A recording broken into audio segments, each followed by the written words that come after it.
You are one decision away from a completely different life. Not a massive, overwhelming overhaul, but a single focused, nearly invisible daily practice. This is not about working harder. This is about a fundamental shift in your operating system. The world sells you on massive action and explosive change. They are lying. True. Lasting transformation is a quiet, consistent, compounding effect. It is the relentless application of the transformational 1%. For the next hour, you will learn the system that bypasses willpower, crushes procrastination, and rebuilds your identity from the ground up. Listen closely. Your old life ends now. You're exhausted. I see it. You're running on fumes, chasing a ghost. You scroll through your feed and see it everywhere. The overnight success. The lightning in a bottle story. The post that screams about a life-changing hack that netted someone 1,000% return. And you think, why not me? What am I missing? You're missing the truth. And the truth is that chase is a lie. It's a poison dressed up as motivation. It's the siren song that's luring you onto the rocks of your own burnout. Welcome to Chapter 1. It's time to stop chasing the 1,000% leap. The lie of overnight success. Let's cut the crap. There is no such thing as an overnight success. There just isn't. What you see is the final public explosion. You don't see the decade of digging, the years of quiet, thankless work in the dark. You see the volcano erupting. You didn't feel the centuries of geological pressure building underneath. This myth is the most destructive force in modern ambition. It programs you for failure. Why? Because when you expect 1,000% leap, a 1% gain feels like an insult. It feels like nothing, so you dismiss it. You skip the small, boring foundational work because it doesn't match the fireworks display in your head. You lurch from one big idea to the next, fueled by frenzy, and when the inevitable plateau hits, because it always hits, you crash into disappointment. You conclude you're not talented enough, not lucky enough. That's the cycle. Frenzy. Burnout, disappointment, and it always starts with the same flawed premise, that transformation should be instant, that it should be volcanic. But real transformation, the kind that lasts, the kind that builds empires of character and skill, isn't volcanic. It's geological. It's slow, steady, and powerful beyond measure. It happens beneath the surface, where no one can see it, until one day, the world looks at you and calls you an overnight success. They didn't see the tectonic plates of your discipline shifting. Inch by inch, day by day. You have a choice. You can keep buying the lie and remain a frantic, disappointed amateur. Or you can accept the geological nature of real growth, the physics of compounding. So if the 1,000% leap is a fantasy, what's the reality? It's something far more powerful. It's something you can't argue with. It's the cold, hard physics of compounding. Forget motivation. This is math. If you get 1% better at your craft, at your health, at your mindset, every single day, what happens? It seems small, insignificant, but look at the equation. 1% better daily compounds to you being 37 times better, not 37%, 37 times better in 1 year. 30 seconds, let that sink in. The person who is 37 times more skilled, 37 times more resilient, 37 times more valuable than they were a year ago. That person is unstoppable. That person makes the overnight success look like a fragile joke. This isn't motivational fluff. This is the law of the universe. It works for money. It works for knowledge. It works for skill. It works for your body. A 1% gain is almost invisible. It's reading 5 more pages. It's writing for 10 more minutes. It's choosing water over soda. It's going to bed 15 minutes earlier. It's so small it feels worthless. But it's not. That's the key. The magic isn't in the leap. It's in the lattice work. It's in the daily, unsexy, relentless commitment to that 1%. The compound effect doesn't demand heroism. It demands consistency. You have a choice. You can dismiss the 1% because it doesn't give you the adrenaline rush of a lottery ticket. Or you can invest in it, day after day, and let the universe's most powerful law work in your favor. Your identity is your most powerful asset. But here's where most people fail. They try to do the 1% method while still being the person who chases the 1,000% leap. It doesn't work. You cannot outperform your self-image. Your internal identity will always win. Trying to force discipline without a shift in identity is like putting a spoiler on a tractor. It looks fast, but the engine can't handle it. You'll revert to form the moment it gets hard. The 1% method is not about doing. It is about becoming. You don't just do a workout. You become the type of person who doesn't miss workouts. It's non-negotiable. You don't just do the writing session. You become a writer. Writers write. It's what they are. You don't just do the calm response in a crisis. You become a disciplined person. Discipline is your nature. When your identity shifts, the actions follow naturally, without the internal drama, without the constant need for motivation.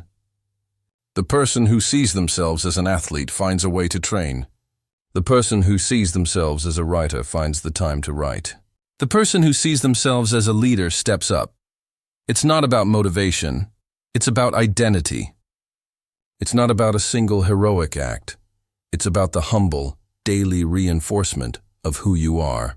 Every time you choose that 1% gain, you are casting a vote for your new identity. You are literally rewiring your being, one small decision at a time. You don't need their permission to become this person. You don't need a certificate or a viral post. You just need to decide and then act in alignment with that decision today. And then tomorrow. So this is where we start. We kill the lie. We embrace the physics. We shift the identity. Stop looking for the explosion. Start applying the pressure. Be geological. Your 37x transformation is waiting, not in one dramatic leap, but in 1,000 small, deliberate steps. You've mastered the physics of growth. Now, you need to control the noise that will try to stop you. The next step is to master the environment between your ears. Chapter 2. The silent tax of invisible negotiations.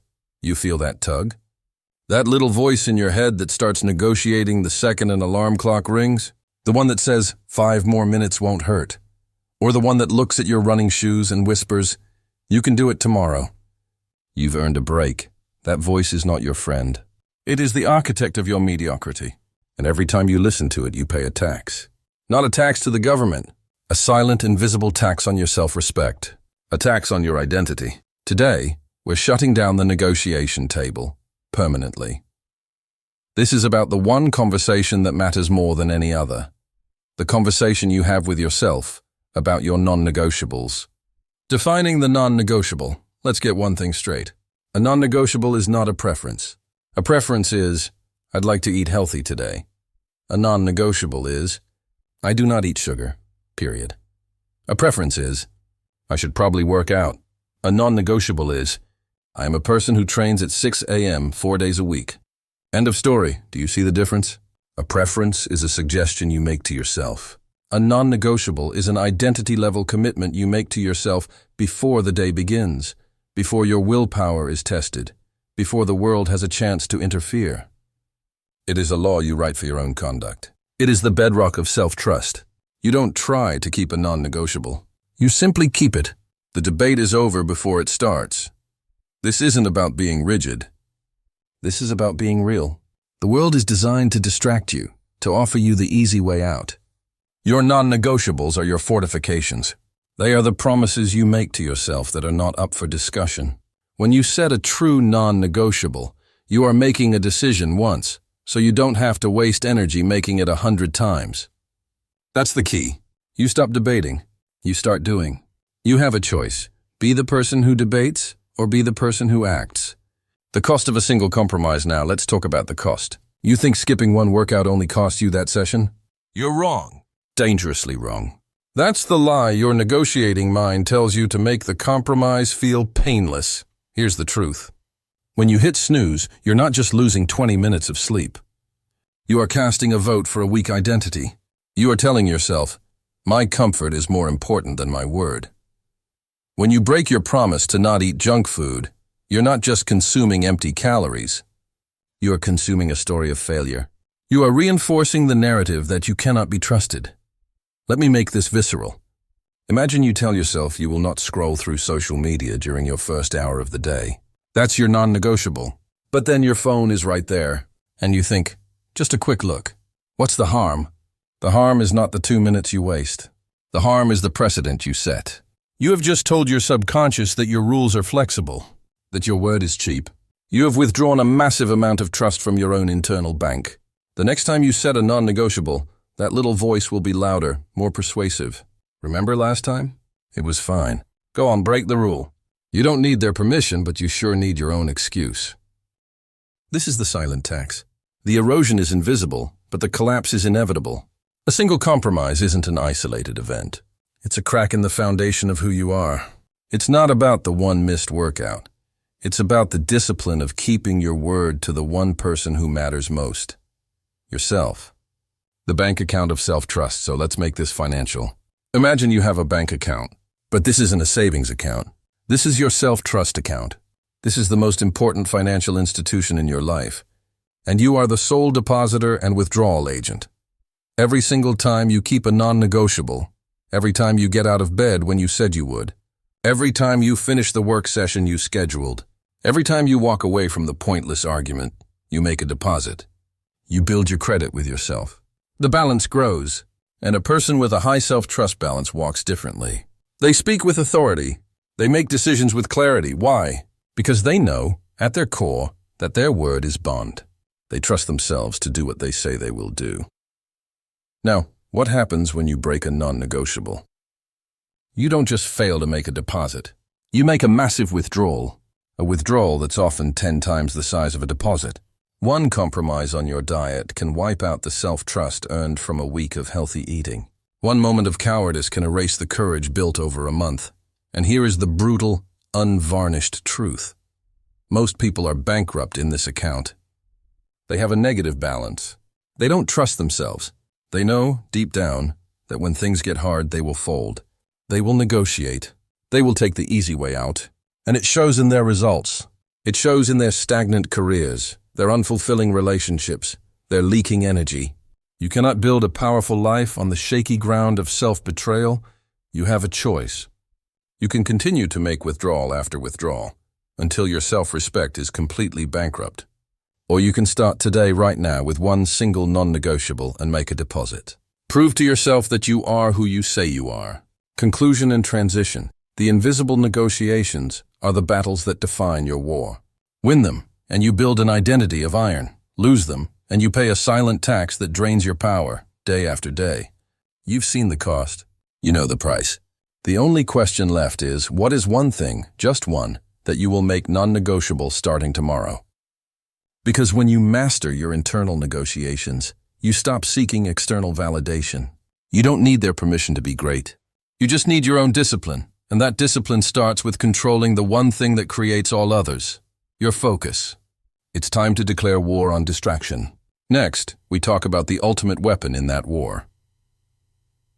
Chapter 3. Design your environment for default. Wins you hit snooze. Again. The warm bed is a gravitational force, and your intention to get up and run, the intention you swore by last night, is a flimsy piece of paper caught in the storm of your comfort. So you lie there. And you start the negotiation. I'll go tomorrow. I need the rest more. It's too dark. It's too cold. Sound familiar? This internal war, this daily struggle between the person you want to be and the person you are right now, you've been told it's a test of willpower. You've been told you need more discipline, more motivation. I'm here to tell you that's a lie. Willpower is a scam. Listen to me. Willpower is not a personality trait. It's a resource. And like any resource, it's finite. It depletes. You start the day with a full tank, and every decision you make, what to eat, what to wear, how to respond to a stupid email, drains it, drop by drop. By the time you need it most, when you're tired, stressed, and vulnerable, the tank is empty. You have nothing left to fight with, so you scroll. You snack. You skip the workout. You lose your temper. You think you failed because you're weak. No. You failed because your strategy is weak.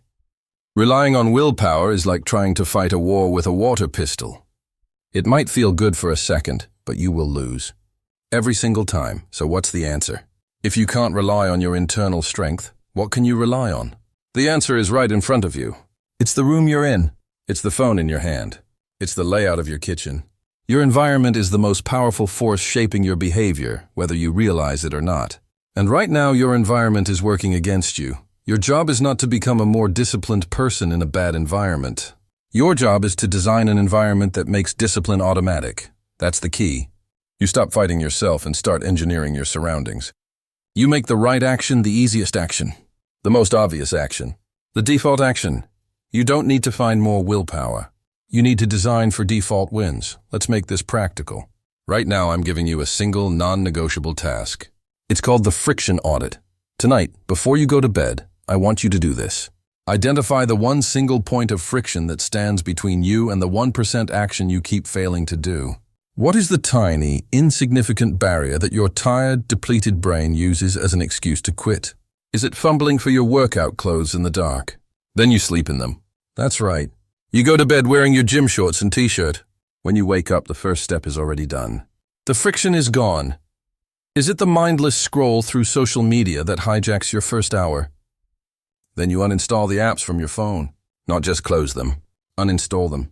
Make it so that to access that dopamine hit, you have to go through the conscious, deliberate effort of reinstalling the app. That's friction against your failure. Is it deciding what to eat for a healthy lunch? Then you pack it the night before. Is it the charging phone by your bed tempting you to scroll? Then you buy a $10 alarm clock and you charge your phone in another room. Find the friction point. And you eliminate it. Tonight. Not tomorrow. Tonight. This isn't about being extreme. It's about being smart.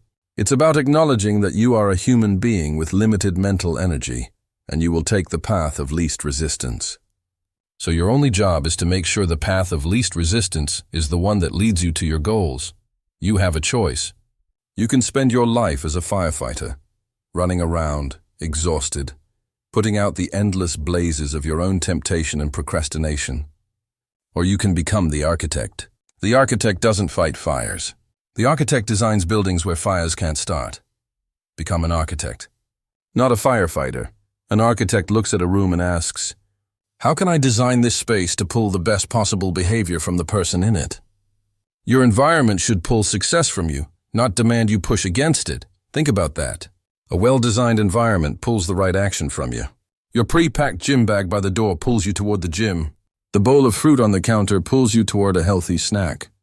The phone charging in the kitchen pulls you toward a book before bed. You are not resisting temptation.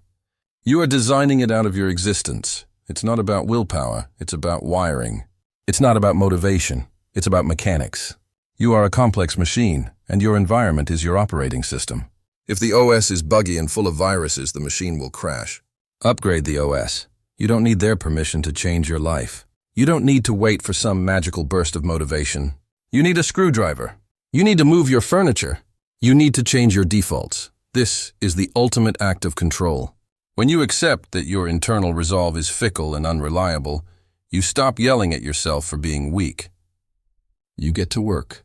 You take responsibility for the world you have built around you, the world that is currently building you. You engineer your life for default wins. That's the key. You make success automatic, easy, and inevitable. You stack the deck so heavily in your favor that even on your worst day, when your willpower is 0, you still win. You still take that 1% step because the path was so smooth. You couldn't help but take it. You stop fighting the current and start building the canal that directs the water exactly where you want it to go. You've just taken control of your physical space. You've engineered your surroundings for automatic victory. But there's another environment, an internal one, that's just as vulnerable to bad design. It's the space between your ears. It's time to control the most dangerous input of all. Chapter 4. The 60-second rule of instant implementation. You know what you need to do. You've known for years. You have the plan, you have the goal, you might even have the gym membership you never use. So what's the problem? Why are you still stuck in the same cycle of wanting but not having? It's not a lack of knowledge. It's not a lack of resources. It's a parasite called procrastination. And today, we cut its head off. Welcome to the 60-second rule. This isn't a strategy. It's a law. Your new law. The rule is brutally simple. The moment a non-negotiable task enters your mind, you have 60 seconds to take the first physical, concrete action toward it. Not 61 seconds, 60. Why? Because you are at war with the weakest version of yourself. And that version is a master negotiator. It wants to talk. It wants to debate. It wants to check the weather, read the news, and have one more sip of coffee. The 60-second rule bypasses that entire negotiation committee in your head. You don't need their permission. You just move. Let's break down why you're failing right now. You're waiting to feel motivated. You think, I'll go for a run when I have more energy. Or, I'll start that project when I'm feeling inspired. That's a lie you're telling yourself. A comfortable, self-sabotaging lie. Action precedes motivation. You will never, ever feel like doing the hard thing. The feeling comes after the action. The rush of endorphins comes after the run. The surge of creative energy comes after you've written the first paragraph. The sense of pride comes after you've crushed the workout. You are waiting for a feeling that will never arrive on its own. You have to go out and create it. That's the key.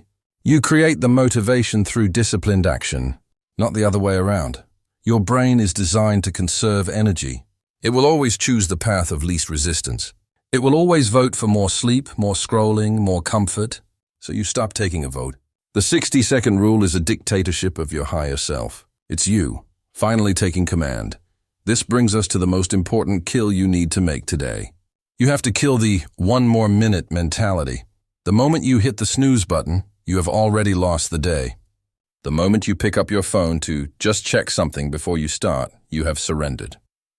The moment you say, I'll start after this episode, you have been conquered by a fictional story. That one more minute is a trapdoor.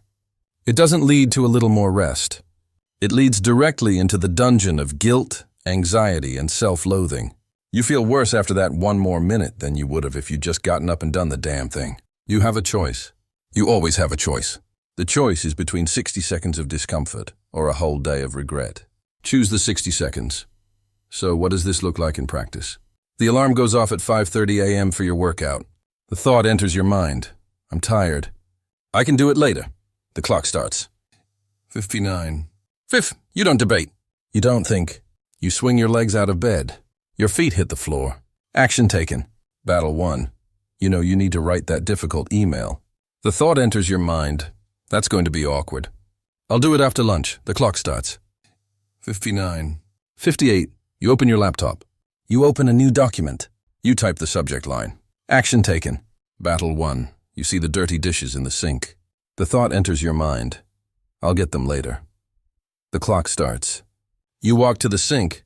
You turn on the tap. Action taken. Battle won. This isn't about the task. It's about the principle. It's about building the neural pathway of immediate execution.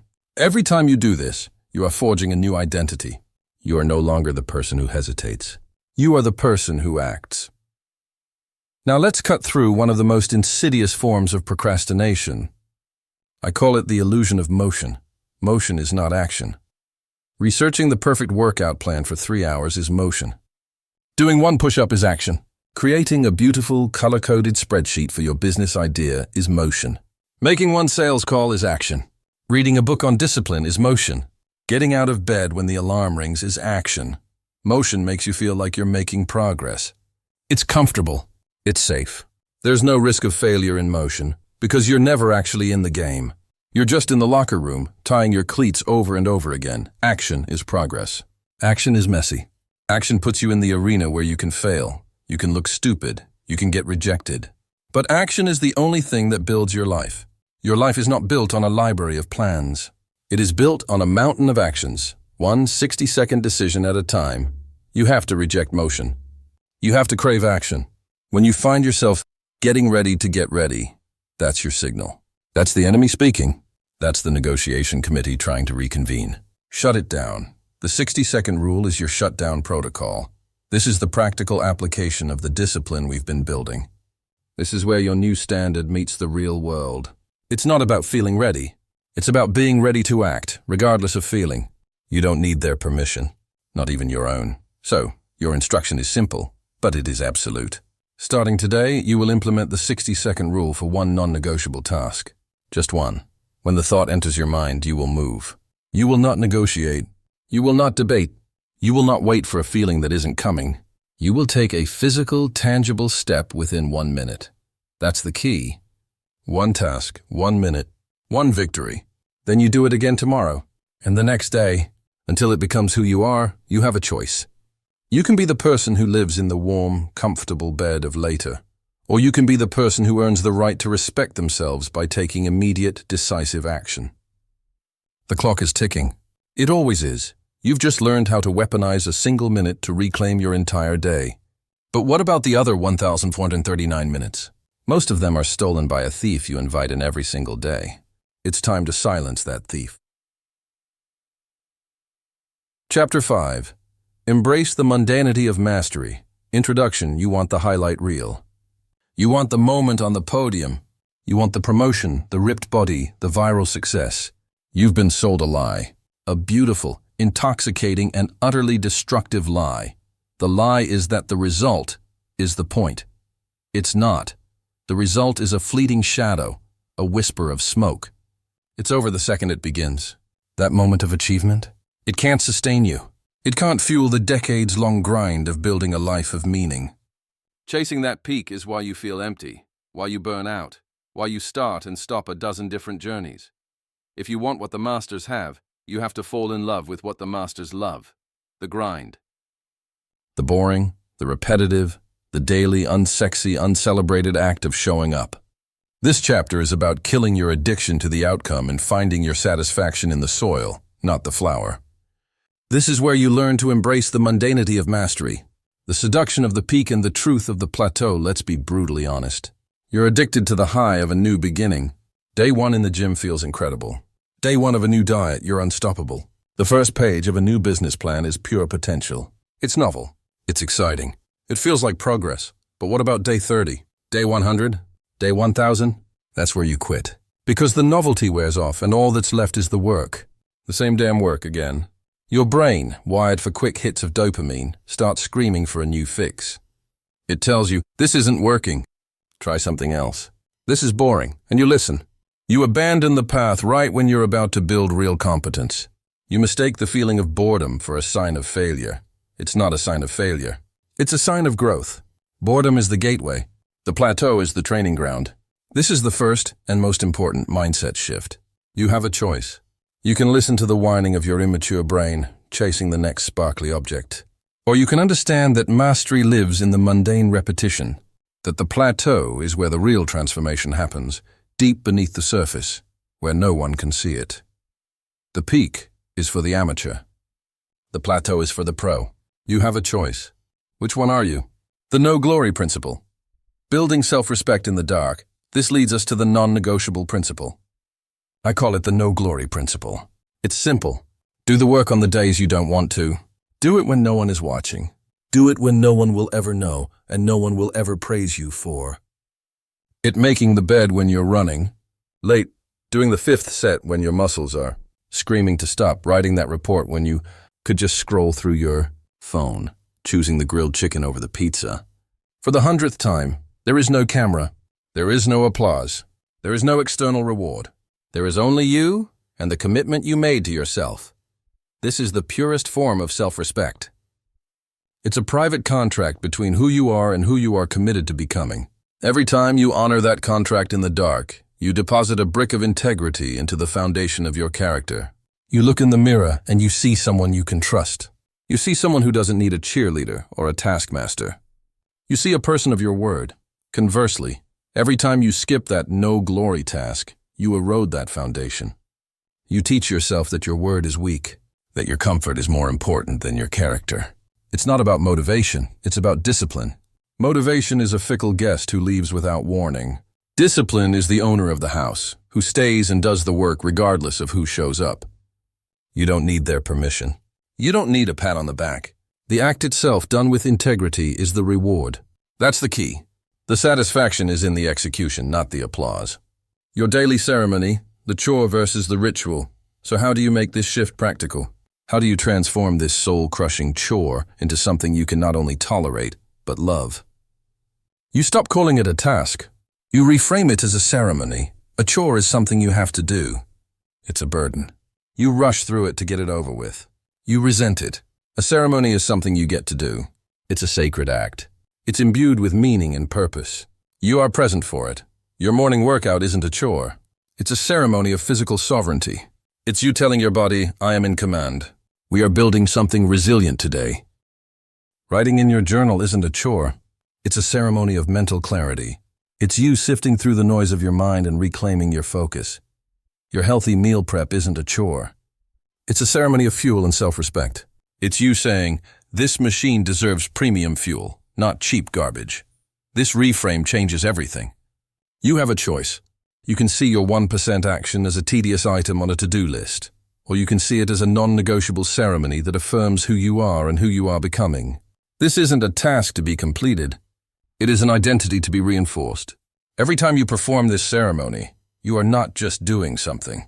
You are becoming someone disciplined, someone reliable, someone who keeps their promises. That's the key. The power isn't in the single action. The power is in the meaning you assign to it. The power is in the identity you forge through the relentless daily repetition of your chosen ceremonies. Conclusion and transition, the mundanity is the magic. The boring work is the only work that matters.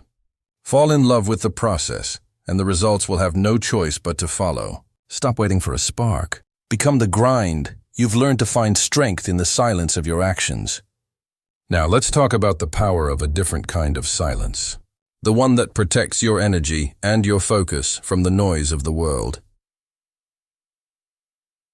Chapter 6. Your new metric. Consistency over intensity. Introduction. You've done the hard work. You've identified your mission. You've declared war on your weaker self. You've stared down the fear of judgment and decided their opinion is irrelevant. Now, you're standing at the starting line, muscles tensed, ready to explode into action, and that's where I need you to stop. Take a deep breath. And forget everything you think you know about progress. Because your entire life, you've been measuring the wrong thing. You've been chasing the spectacular, the heroic, the intense, and in doing so, you've been setting yourself up for a spectacular failure. Intensity burns out. Heroism is unsustainable. The spectacular is a flash in the pan. It's time to change your metric. Your only metric. From this day forward, you will measure one thing and one thing only. Consistency over intensity. That's the key. Everything else is just noise. Stop measuring the how much. Let's talk about your goals. You want to get smarter, so you set a goal to read for an hour a day. Day 1, you do it. You feel great. Day 2, work runs late, you're exhausted, and the thought of a full hour makes you sick. So you do nothing, you fail. And the shame sets in. That's the old you, the weak you. The you that measures the how much. Listen to me, and listen clearly. It doesn't matter if you read 5 pages or 50. It matters that you read. It doesn't matter if you work out for 20 minutes or 2 hours. It matters that you showed up. It doesn't matter if you only meditated for 60 seconds before your mind started racing. You sat down. You tried. You have a choice. You can choose to measure the grand, impressive, unsustainable gesture, or you can choose to measure the simple, quiet, daily act of showing up. One leads to self-loathing. The other leads to mastery. We are not building a sprint here. We are building a fortress. And a fortress isn't built with one giant, heroic effort. It's built brick by brick, day by day. One single, consistent action laid on top of the last. The goal is not to be perfect. The goal is to be present, every single day. You don't need a perfect day to grant you permission to start.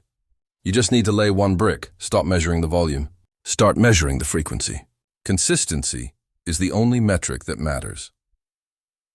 The 0 days are a lie. Your brain is going to try to trick you.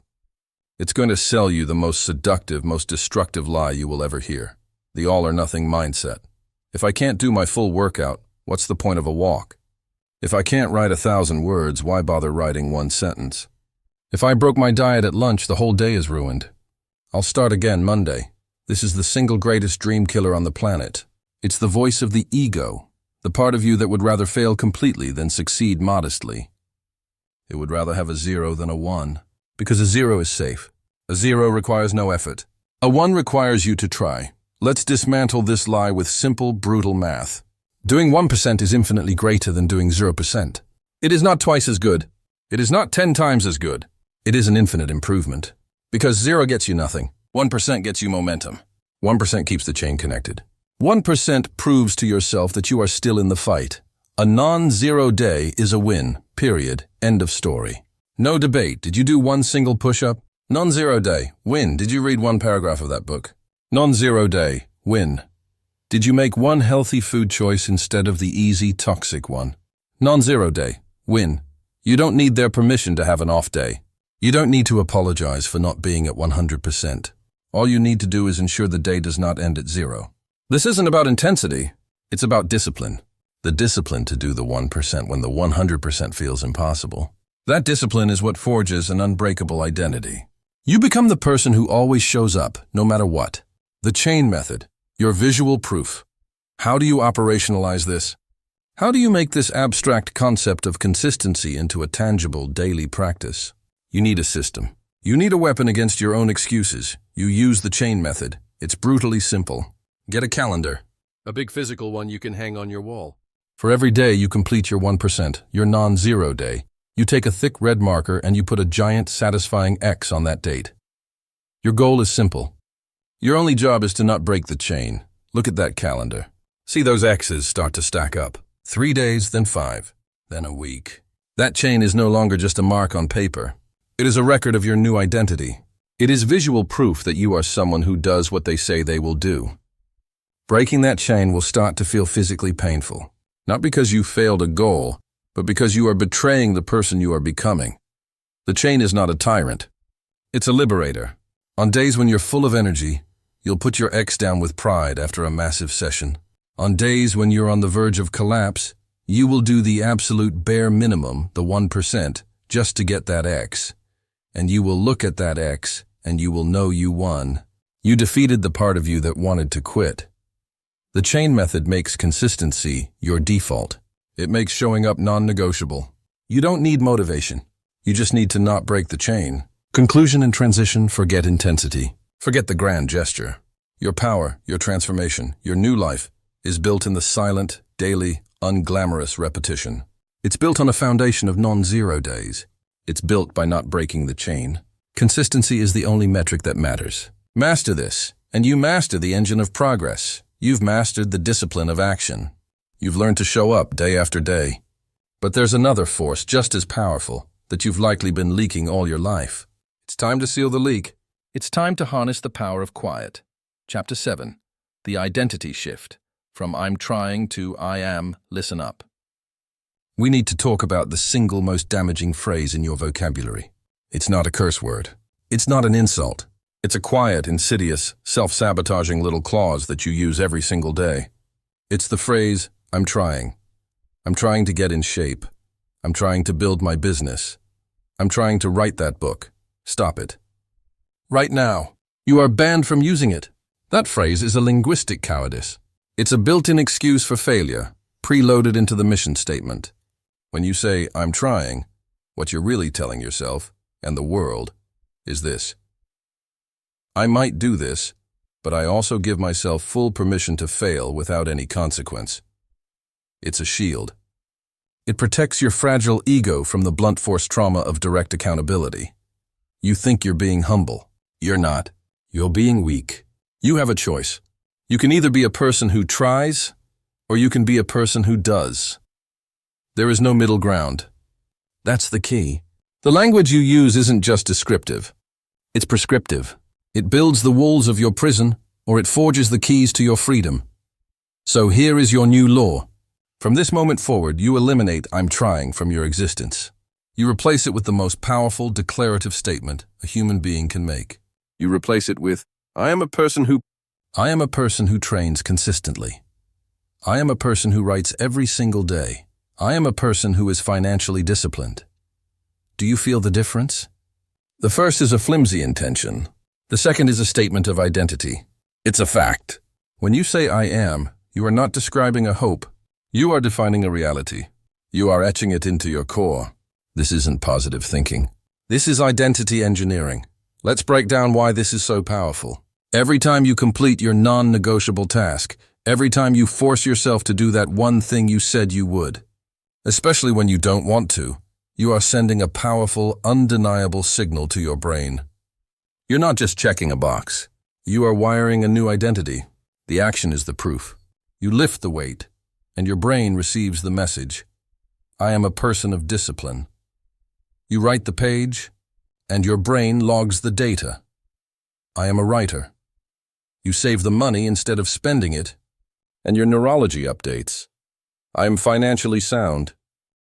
This is neurological rewiring in its purest form. You are physically changing the structure of your brain through repetitive, identity-driven action. The synaptic pathways associated with that old, weak version of you, the one who tries, begin to atrophy. The pathways for the new identity, the one who is, get thicker, stronger, more insulated. They become the default. The action becomes automatic. It becomes a part of you. It's not about motivation. It's about identity. You don't need permission from your feelings to act in accordance with who you have decided to be. This leads us to the most important mental flip you will ever make. You have it backwards. You think you need to believe it before you can become it. You're wrong. Dead wrong. You do not believe your way into new actions. You act your way into new beliefs. Read that again. Your beliefs are not the prerequisite for action. They are the reward for action. Stop waiting to feel like a writer before you write. That day will never come. The feeling is a lie. Write one sentence, just one, and in that moment you are a writer. The action is the proof of identity. Stop waiting to believe you're disciplined before you show up for your workout. Drag your ass to the gym and move one piece of iron. In that moment, you are disciplined. The action defines the identity. We get so obsessed with the internal narrative. But I don't feel like a successful person. Of course you don't. You haven't done the things a successful person does. So do one thing, then do another. Your beliefs will scramble to catch up to the evidence you are creating with your own two hands. You don't need their permission, the permission of your doubts and fears, to take the action. The action silences them. This is the ultimate application of discipline. It's not just about forcing yourself to do hard things. It's about using action as a tool to sculpt your own self-image. Every disciplined action is a vote for the person you want to become. You don't need a unanimous vote from your psyche. You just need a majority. And you get that majority one action, one vote at a time. It's not about how you feel. It's about what you do. Your feelings are transient, unreliable, and often lazy. Your actions are concrete. They are data points. Collect enough data points and the story you tell yourself about yourself has to change. It has no choice. The evidence is overwhelming. So let's make this brutally practical. Your mission, starting today, is to perform one single action that is aligned with your new identity. Not 10 actions. 1. You want to be a filmmaker? Don't try to write a screenplay. Open your laptop and write one scene. In that moment, you are a filmmaker. You want to be an entrepreneur? Don't try to build a business. Make one sales call. In that moment, you are an entrepreneur. You want to be healthy? Don't try to diet. Eat one clean meal. In that moment, you are a healthy person. The scale of the action is irrelevant. The consistency of the identity declaration is everything. That's the key. You are building a body of evidence for yourself, about yourself. You are proving who you are by what you do. You have a choice. You can be defined by your past failures and flimsy intentions, or you can be defined by your present concrete actions. Choose action. You are no longer someone who is trying. You are someone who is. You have declared it. Now you must live up to your own declaration every single day. That is the discipline of identity. You have forged a new identity through action. But a fortress of self-mastery needs more than one strong wall. The next discipline is perhaps the most counterintuitive of all. It's not about what you do. It's about what you don't say. Chapter 8. The compound effect in the real world. You've built the foundation. You've accepted the hard truth that you are the only problem and the only solution. You've started to master your mind, your fears, your excuses. Now we put it all to work. Not with a grand, heroic gesture. Not with a single, earth-shattering effort.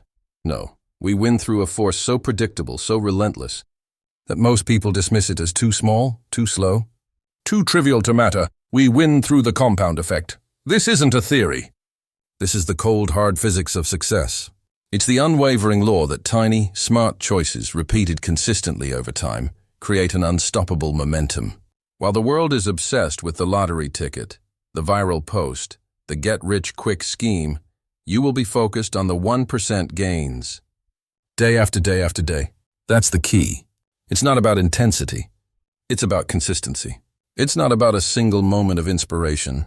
It's about the brutal discipline of daily action. You have a choice. You can look for the shortcut, the hack, the magic pill, or you can embrace the truth. The compound effect is the truth. Let me show you what it looks like in the real world. First, the writer. She doesn't wait for inspiration.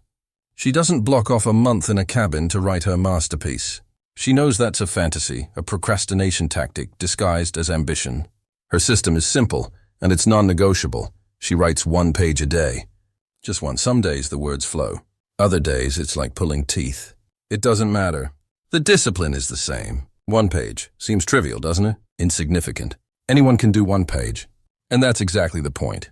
While others are stuck in endless planning, outlining, and talking about their someday novel, she is building hers, brick by brick. Day 1, she has 1 page. Day 30, she has 30. Day 100, she has a third of a book. In 1 single year, that's a 365-page manuscript. A finished book.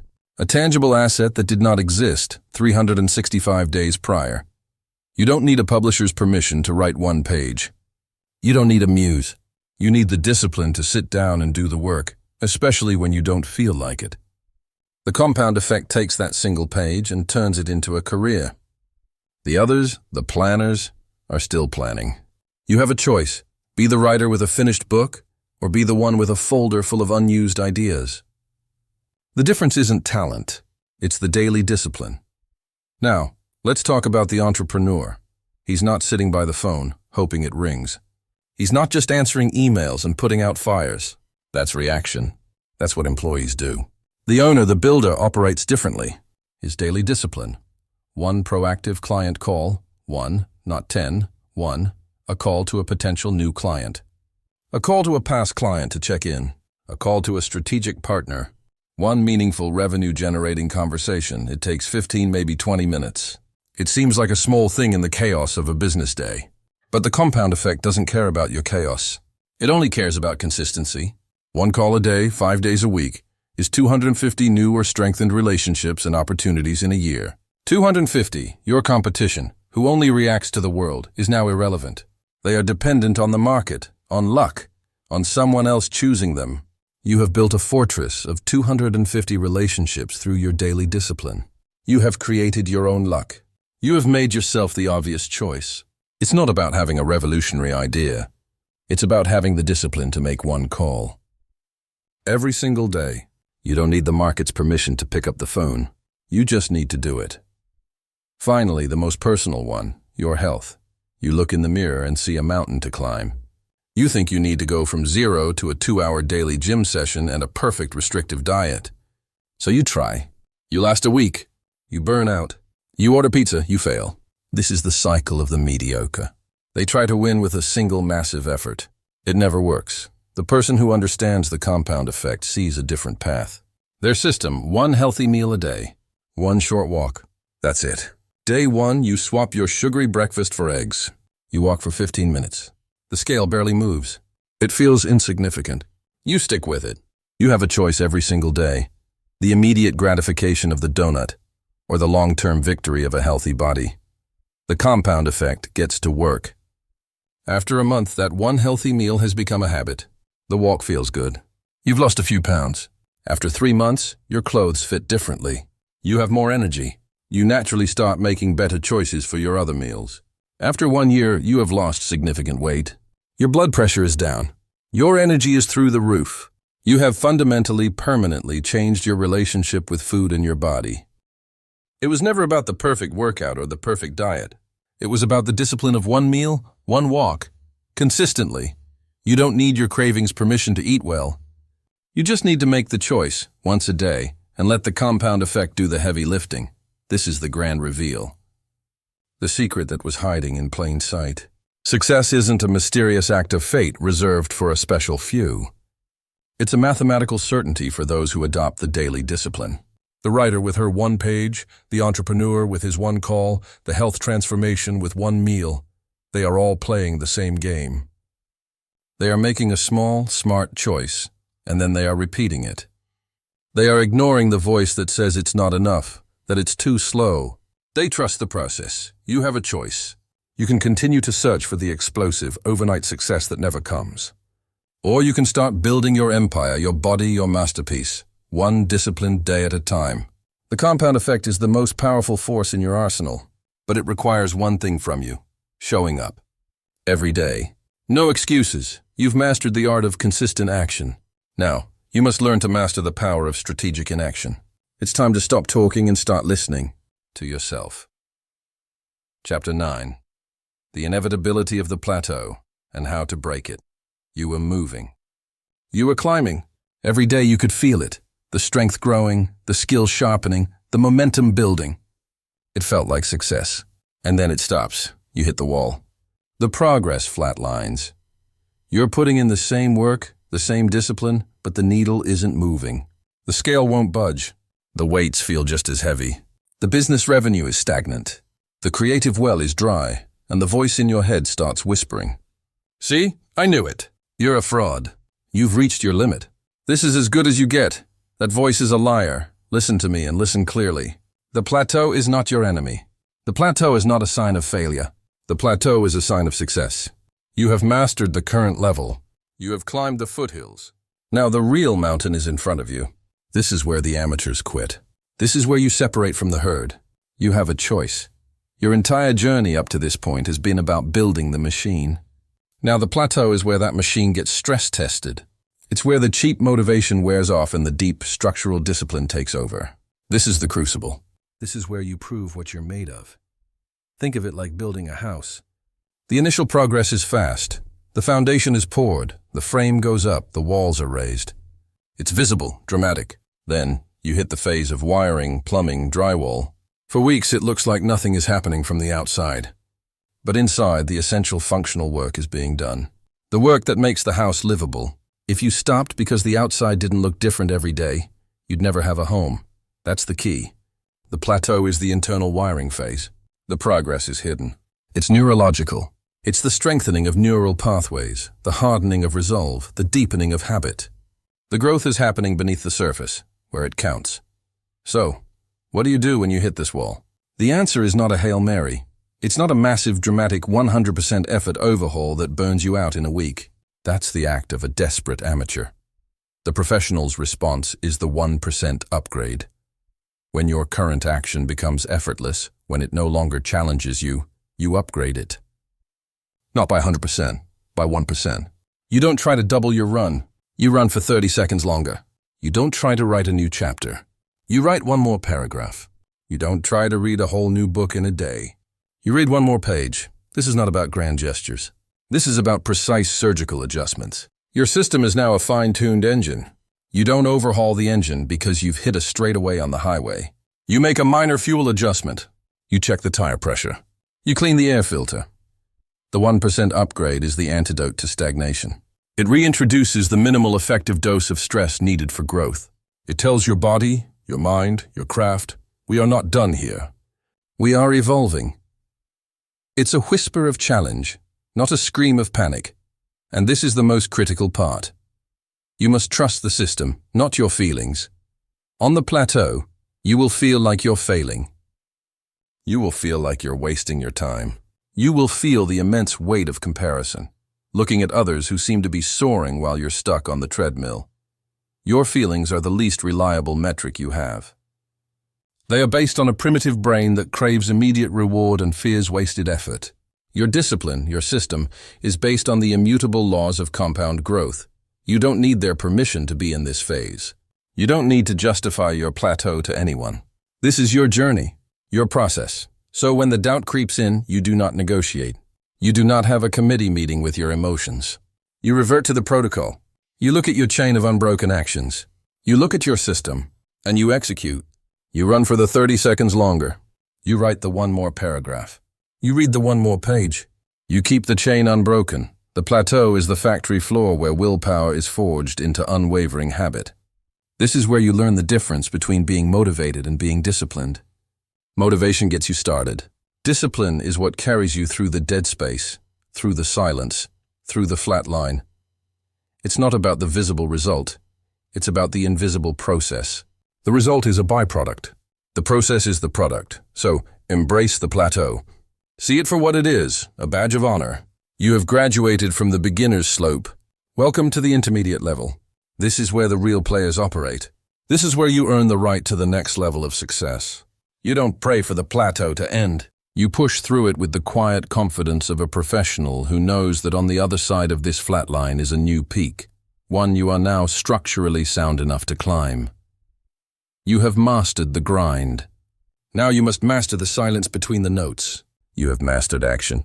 Now you must master the power of strategic inaction. Chapter 10. Your legacy is built daily. Let's be brutally honest for a moment. You've consumed the information. You've understood the logic. You've felt the spark of recognition. But right now, in this very second, it's all still just potential. It's a theory, a nice idea, a plan for someday. This chapter is about killing someday. We're going to make this real. We're going to project forward to the inevitable conclusion of your choices. Because your legacy is not written in a single heroic moment at the end of your life. It is built daily. It is chiseled, stroke by stroke, in the quiet, unglamorous, disciplined moments that nobody sees. That's the key. Your legacy is the sum total of your daily disciplines. I want you to perform a simple test. It's the most powerful piece of mental technology you will ever use. I call it the 365-day test. Here's how it works. I want you to shut out everything else for a moment and project yourself 1 year into the future. 365 days from today. Now I want you to envision 2 versions of yourself. Look at version A first. This is the you who heard all this, nodded in agreement, and then did nothing. The you who decided it was too hard, that tomorrow was a better day to start. This version stayed in the warm, comfortable bath of mediocrity. What does that person look like? They have the same frustrations, the same financial anxieties, the same weak body, the same fractured relationships. The only difference is they're 1 year older, and the bitterness has set in deeper. The excuses have become cemented as their identity. This person is a living monument to the path of least resistance. You don't need their permission to avoid becoming them. Now wipe that image away. It's a ghost. A warning. Now look at version B. This is the you who took one single non-negotiable discipline from this book, just one, and performed it every single day for 365 days. It doesn't matter if it was the 5 a.m. wake-up, the 1-hour deep work block, the cold shower, the financial fast. You chose one thing, and you did it without fail. Who is this person? This person is not just a slightly improved version of the old you. This is a new person. After 365 days of keeping a promise to yourself, your self-image is fundamentally rewired. You look in the mirror and you see someone who does what they say they will do. You see discipline incarnate. That single, mastered thread of discipline has woven itself into the entire fabric of your character. Think about the physical result. If your discipline was a daily workout, you are now in the best shape of your life. Not a little bit better, transformed. If your discipline was writing 500 words a day, you have a finished manuscript, a real, tangible thing that did not exist before you made the choice. If it was saving $20 a day, you have an emergency fund that separates you from 95% of the population. This isn't a small change. This is a new identity. You built it daily, and this is where it gets truly powerful. This is where your 1% discipline stops being a private ritual and starts to own the world around you. I'm talking about the ripple effect. Your discipline does not stay contained. It's not a siloed part of your life. It radiates. It's a shockwave that moves out from your core and touches everything. You master your morning, and you show up to work with more energy and clarity. Your boss notices. Your colleagues see a new authority in you. Opportunities start flowing your way. That's the career ripple. You master your body, and you carry yourself with more confidence. Your partner sees the change. Your interactions are no longer laced with self-doubt. You set boundaries with ease because you respect the temple you've built. That's the relationship ripple. You master your finances, and the constant low-grade anxiety about money evaporates. It's replaced by a profound sense of peace and agency.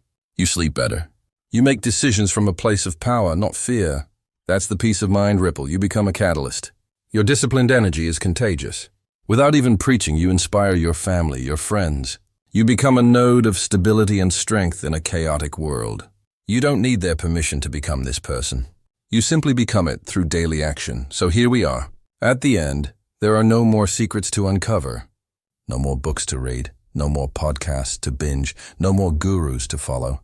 The entire philosophy is now in your hands. The map is complete. You know the territory, which means we have arrived at the final choice. The search is over. The time for preparation is done. The only question that remains, the only question that has ever mattered is this. Will you start your 1% today, or will you remain the same person you were an hour ago? It's not about motivation, it's about decision. It's not about feeling ready, it's about being willing. You have a choice. Right now. You can close this book and let the wave of old habits, old comforts, and old excuses wash back over you. You can hit the snooze button tomorrow morning. You can order the takeout. You can scroll through another mindless evening. You can remain a consumer of life, waiting for permission that will never come. Or you can decide that the old you is dead. You can decide that the construction of your legacy begins not tomorrow, not next Monday, but in the very next action you take after this sentence. You can get up right now and do one single push-up. You can open a new document and write one sentence.